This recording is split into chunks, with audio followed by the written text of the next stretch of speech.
Mga kasama, alas 4 ng madaling araw ngayon, araw ng Huwebes. Yes po, every Thursday na madaling araw ang livestock auction dito sa Mantalongon, Bariles, Cebu. Nasa entrada po tayo ngayon mga kasama ng livestock market at ang unang bubungad sa atin ay ang mga kambing na kung saan nakasampa na sa mga truck. Alauna pa lang na madaling araw mga kasama, busy na po ang livestock auction market na ito. Kaya eto na nga ang makikita natin, daan-daang kambing na kung saan handa na ibiyahe. Ang Bariles, Cebu po kasi mga kasama ay isa sa pinagkukunan ng mga kambing at dinadala sa Manila dahil mura po ang mga kambing dito. Hindi lang po Manila ang sinusuplayan ng kating kambing, pati na rin ang mga kapitbahing isla at ang Cebu City mismo. Para sa mga interesado makapunta rito sa Bariles, Cebu, kung ikaw ay manggagaling ng Dumaguete City tulad ko, sasakay ka ng barge mula Cebulan patungong Liloan ng 25 minutes. At magbabiyahe ka ng 2 hours and 35 minutes bago mo marating ang Mantalongon Livestock Auction Market. Gaya na sinabi ko kanina mga kasama, itong mga truck na ito ay babiyahe pa Manila. Ngunit bago sila makarating ng Manila, mula Bariles, Cebu, babiyahe mo na sila patungong Bugos City. Bandang dulo po ito ng Cebu Island. At babiyahe muli sa dagat ng higit 5 oras patungong Masbate Island. Siyempre po, ibababa muna ang mga kambing upang makakain bago ibiyahe ng Manila. Tara at sisilipin natin ang bentahan ng mga kambing sa ganitong madilim pa. Dito sa area na ito mga kasama, puro kambing ang makikita natin at masisilayan naman talaga ang binebenta or bibilin mong kambing. Napalibutan po ng maliliwanag na ilaw ang lugar na ito. Mga kasama, dito sa may bandang ibabaw, mga baboy naman. Kahit madilim pa po, ngunit hindi magkamayaw ang mga negosyante ng baboy dito sa Cebu. Ang nakikita niyo po mga kasama ay mga inahing baboy. Ito yung mga baboy na galing sa farm na hindi na nanganganak. Itong mga ganitong klase ay karaniwang ginagawang chorizo at chicharon. Hindi po sila ang ginagawang adobo at nililitsyon mga kasama dahil makunat na po ang karne nito. Kaya huwag kayong magtataka kung bakit mura ang karne nila. Kalimitan nasa 90 to 130 pesos ang kilo. Mga kasama, tayo po ay bahagyang paakyat papuntang Bakahan at ito na nga ngunit babalikan po natin mamaya kapag lumiwanag na at mai-estimate natin ng maayos ang presyohan. Mag-alas 5 na po ng umaga at maliwanag na po. Binalikan natin ang entrance ng livestock auction market na ito. Bukod sa sinisingil ng entrance ang papasok na may mga dalang panilang hayop, ay sinasalubong din sila ng mga tinatawag na hawi ring. Ibig sabihin, bibilhin ang kambing mo at ibebenta na may patong.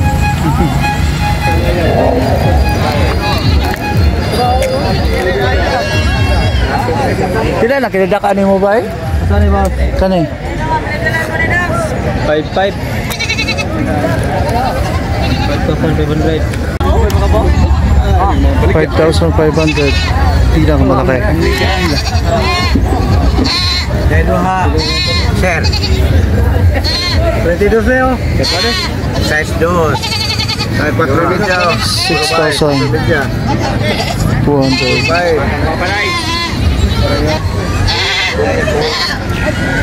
Tagpila kanding mo na eh? 11 ninyo na. Ha? 14? Pila? Tagul si Midja, boss. 11 ando ah? Si Midja. Kani? Ano saan? 11, 22? Si Midja. Ando ah?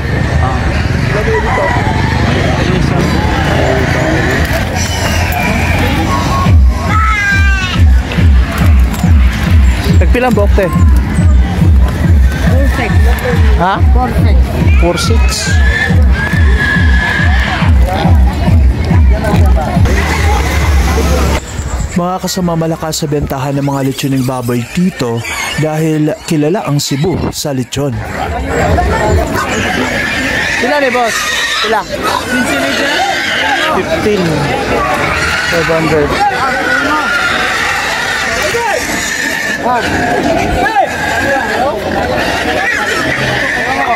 Pila na, boss? 14,500.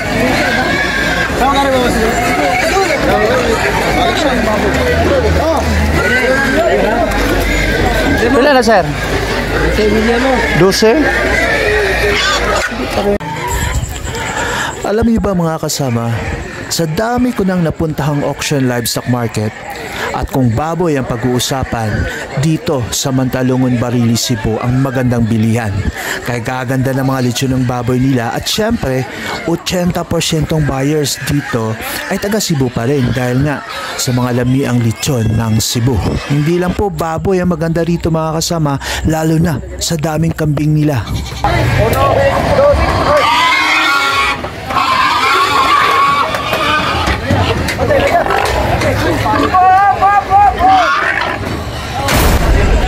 Ngayon po sa baka naman po tayo, dito sa kaliwa mga maliliit na baka po rito, mga kalabaw naman sa gitna at malalaking baka naman po dito sa kanan po rito.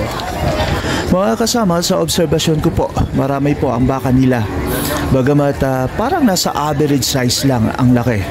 Kung tatansyahin natin sa kilo, parang nasa 400 kilos lang ang pinakamalaki. Kalimitan po nasa 300 to 350 kilos or nasa 50 to 60,000 pesos ang isa. Kaya sige at aalamin natin ang presyohan nila. Pila siya dong? 42? 42,500.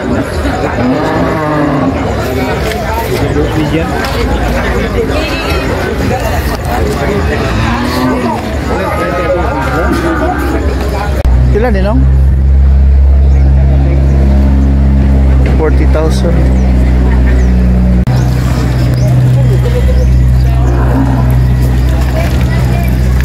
Pila di siya bay? Ha? 80,000. Why atras, why abante?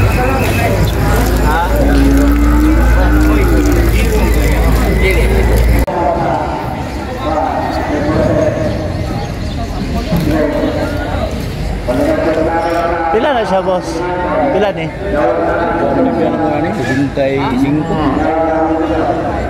Yan ang nabinta. Mabinta.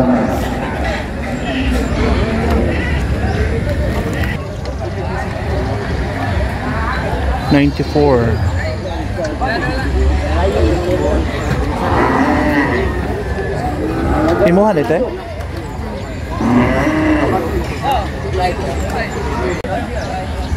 $69.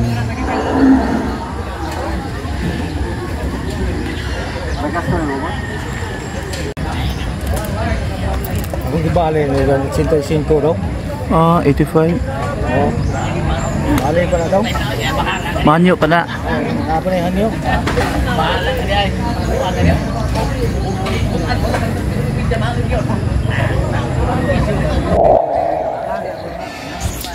Mga kasama, nandito tayo sa pinakadulo ng livestock market nila na kung saan puro kalabaw ang nandito. At alamin din natin ang presyohan nila. Pila yung alay, boss? 20. Pila na nong? 40,000. Pila ni boss? 55. Mga kasama, ito po yung area na kung saan medium size na mga baka ang binebenta. Napapansin ko po na halos lahat ng mga bakang nakikita ko ngayon ay mga native. Iilan lang po ang mestisuhin. Mga kasama, ito po ay sa aking palagay lamang.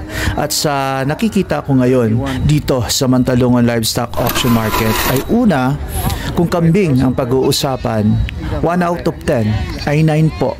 Ang daming kambing, mura at magandang klase. Sa mga baboy naman po, 1 out of 10, 9 din po. Ang daming pagpipili ang mga baboy dito mula biik, lechonin at mga inahing baboy. Pagdating naman po sa baka at kalabaw, ang masasabi ko po 80% po nasa average size lang. Kaya napapansin ko wala mga double decker na truck dito, komprador, binabiyahe ng Manila. Ganun pa man, ang daming baka na mapagpipilian dito. Katunayan, itong livestock market na ito ang nagsusupply ng karne sa buong Cebu at Karatig probinsya. Kung naibigan niyo po ang video na ito tungkol sa kahayupan, huwag niyo pong kalimutang mag-like and subscribe para sa susunod na mga video. Salamat!